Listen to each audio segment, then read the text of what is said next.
Hello नमस्कार दोस्तों, मैं नीरज जांगीर स्वागत करता हूं आपका क्वालिटी एजुकेशन के इस यूट्यूब प्लेटफॉर्म पर।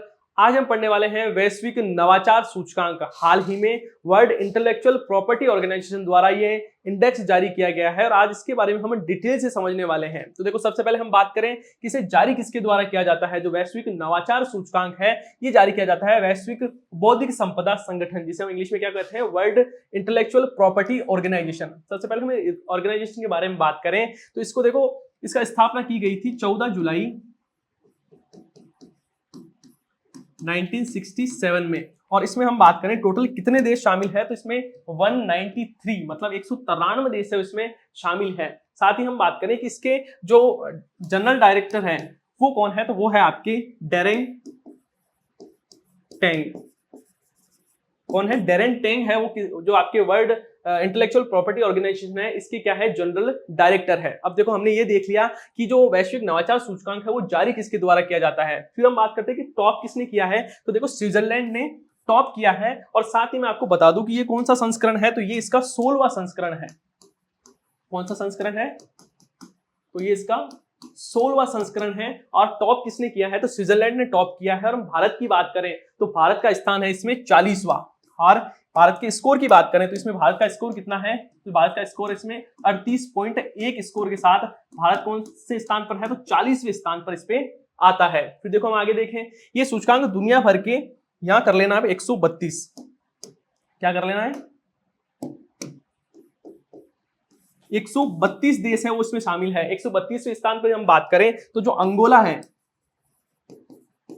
है वो सबसे लास्ट में आता है 132वें स्थान पर। तो देखो, हमने क्या क्या देख लिया। जारी किसके द्वारा किया जाता है, तो वर्ल्ड इंटेलेक्चुअल प्रॉपर्टी ऑर्गेनाइजेशन द्वारा जारी किया जाता है। इसके बारे में हमने ये भी देख लिया, इसकी स्थापना 14 जुलाई 1967 में की गई थी और 193 इसमें देश शामिल है। टॉप किसने किया है, तो स्विट्जरलैंड ने टॉप किया है। भारत का स्थान कौन सा है, तो भारत का 40वां स्थान है। और हम देखें स्कोर भारत का, तो 38.1 स्कोर के साथ भारत कौन से स्थान पर है, 40वें स्थान पर। और दुनिया की टोटल कितनी है, तो 132 देश या अर्थव्यवस्थाएं इसमें शामिल की गई है। और इसमें नवाचार प्रदर्शन के बारे में विस्तृत मैट्रिक्स प्रदान किया गया है। फिर देखो, आगे हम बात करते हैं कि इसकी थीम क्या है।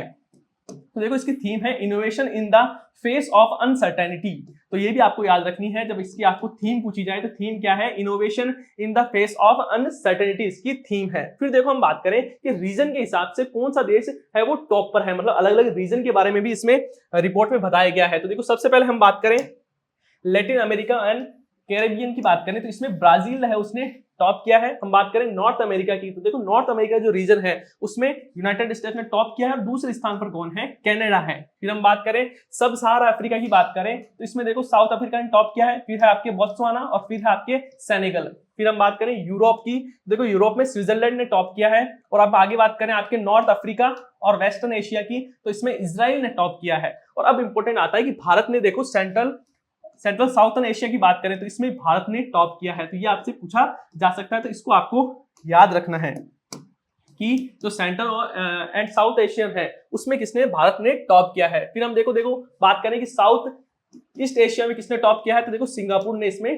टॉप किया। तो ये हो जाता है अपने रीजन के हिसाब से कौन से देश है वो पहले, दूसरे और तीसरे स्थान पर है। हमारे लिए इंपॉर्टेंट कौन सा है कि भारत ने कौन से रीजन में टॉप किया है, तो भारत ने सेंट्रल एंड साउथर्न एशिया है उसमें टॉप किया है। फिर देखो, बात आती है top 3 innovation economies by income group, मतलब इसमें क्या किया गया है, इनकम ग्रुप के हिसाब से भी मतलब कैटेगराइज किया गया है। और देखो, इसमें लिखा हुआ है कि जो हाई इनकम है उसमें स्विट्जरलैंड टॉप है, अपर मिडिल इनकम की बात करें तो उसमें चाइना टॉप करता है, और लोअर मिडिल इनकम की बात करें तो उसमें भारत है वो टॉप करता है। तो देखो, यहाँ कौन सी बात आ गई, हमें पूछा जाए कि लोअर मिडिल इनकम में किसने टॉप किया है, तो भारत ने टॉप किया है। वहीं हम रीजन की बात करें तो सेंट्रल एंड साउथर्न एशिया है उसमें भारत ने टॉप किया है। फिर हम बात करें लो इनकम में किसने टॉप किया है, तो रवांडा ने लो इनकम में टॉप किया है।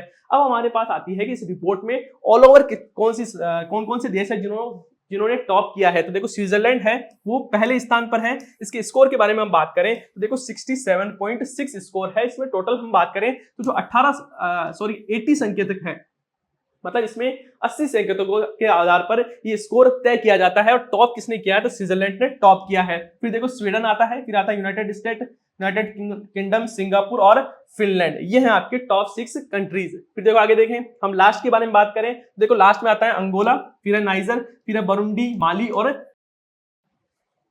इसका स्कोर भी आप यहां देख सकते हो। फिर देखो, हम आगे बात करें, देखो 2007 से 2007 से ये रिपोर्ट जारी की जा रही है। और इसमें हम बात करें तो इसमें देखो इनसेड कार्नेल यूनिवर्सिटी और विश्व बौद्धिक संपदा संगठन, जिसे WPO कहते हैं हम शॉर्ट फॉर्म में, तो उसके द्वारा ये प्रकाशित की जाती है। टोटल संकेतक कितने हैं, तो जैसे मैंने बताया टोटल 80 संकेतक है। और वो उसमें क्या क्या चीजें शामिल की जाती है, तो शिक्षा, राजनीति, वातावरण, व्यावसायिक परिष्कार और बुनियादी ढांचे सहित नवाचार के व्यापक विचार है वो इसमें शामिल किए जाते हैं। अब देखो हम बात करें भारत का प्रदर्शन, तो मैंने बताया भारत का स्थान कौन सा है, भारत का 40वां स्थान है। और स्कोर की बात करें तो 38.1 स्कोर के साथ भारत कौन से स्थान पर आता है, 40वें स्थान पर आता है। साथ ही हमने देखा कि मध्य और दक्षिण एशियाई देशों में भारत शीर्ष स्थान पर है और लोअर मिडिल इनकम में भी भारत कौन से स्थान पर है, पहले स्थान पर है। भारत बुनियादी ढांचे को छोड़कर हर नवाचार स्तंभ में जोरदार प्रदर्शन करते हुए निम्न मध्यम आय वर्ग, ये देखो निम्न मध्यम आय वर्ग में क्या कर रहा है, नेतृत्व कर रहा है, मतलब टॉप पर है। अब हम बात करें कि इसकी गणना कैसे की जाती है, तो देखो इसमें क्या होता है, इसमें 2 उप संकेतक हैं।